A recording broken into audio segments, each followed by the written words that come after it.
Hi అండి అందరికి. ఈ రోజు చూడండి మన సొరకాయ, లేత సొరకాయ. ఈ సొరకాయ తోటి సొరకాయ దప్పడం అయితే చేస్తున్నాను. ఎలా చేయాలో చూపిస్తా, సరేనా? చూడండి, ముందుగా మనమైతే సొరకాయని కట్ చేసుకుందాం. సగానికైతే కట్ చేసుకుంటున్నాను నేను.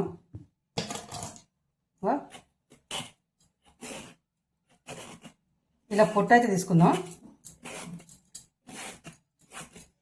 నీట్గా లేత సొరకాయ బాగుంది. చూడండి, మన సొరకాయ పొట్టు తీసుకున్నాం కదా, ఇప్పుడు కొంచెం వాటర్ పోసుకొని మంచిగా కడుక్కుందాం నీట్గా. ఎందుకంటే కొంచెం తోలుది రసం రసం ఉంటుంది కదా దీనికి, అందుకని. చూడండి, నీట్గా కడుక్కున్నాం కదా. కడుక్కున్న తర్వాత ఈ ముళ్ళ గెంటు ఉంది కదా, దీంతో ఇగో ఇలా అక్కడక్కడ ఘాట్లు ఘాట్లు పెట్టుకోవాలి సొరకాయ మొత్తం.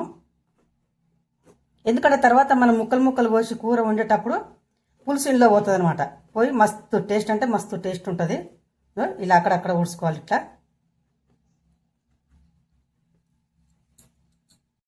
చూడండి, ఈ విధంగా ఘాట్లు అయితే పెట్టుకోవాలి మనం చుట్టూరు. ఇప్పుడు ముక్కలు అయితే కోసుకుందాం.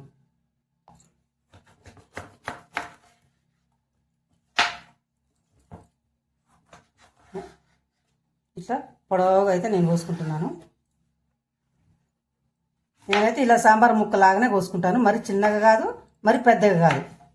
సొరకాయ దప్పడానికి ఇలాగే ఉండాలి. మస్తు అంటే మస్తు ఉంటుంది.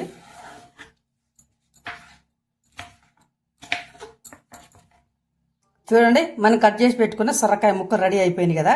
ఇప్పుడైతే ఒక నిమ్మకాయ సైజ్ అంతా చింతపండు నానబెట్టుకుందాం. చూడండి, నేనైతే చింతపండు నానబెడుతున్నాను. చూడండి, ఉల్లిగడ్డ కూడా కట్ చేసుకున్నాం తాలింపుకి.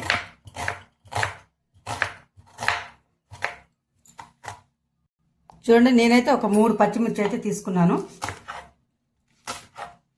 ఇలా కట్ చేసుకుందాం. చూడండి, ముందుగా అయితే మనం స్టవ్ అయితే వెలిగించుకుందాం. ఒక కళాయి అయితే పెట్టుకుందాం కూర వండుకోవడానికి. చూడండి, ఆయిల్ అయితే తీసుకుందాం. నేనైతే ఒక 2 పావులు నూనె అయితే తీసుకుంటున్నాను. దప్పడం కాబట్టి చాలా బాగుంటుంది. అన్ని కలిపిన పోపు గింజలు అయితే వేసుకుందాం. చూడండి, చిటపట్లాడుతున్నాయి కదా. ఇప్పుడు ఉల్లిపాయ ముక్కలు వేసుకుందాం.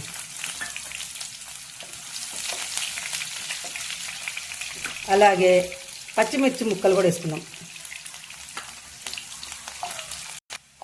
నేనైతే ఒక్క ఇలాచి, ఒక్క లవంగం, బగార పువ్వు ఉంటుంది కదా, అదైతే వేసుకుంటున్నాను తాలింపులో.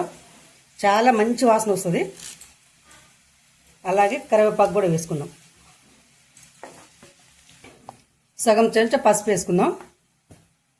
అల్లం వెల్లుల్లి పేస్ట్ 1 స్పూన్. చూడండి, అల్లం వెల్లుల్లి పేస్ట్ అయితే పచ్చివాసన లేకుండా మంచిగా మగ్గింది నూనెలో.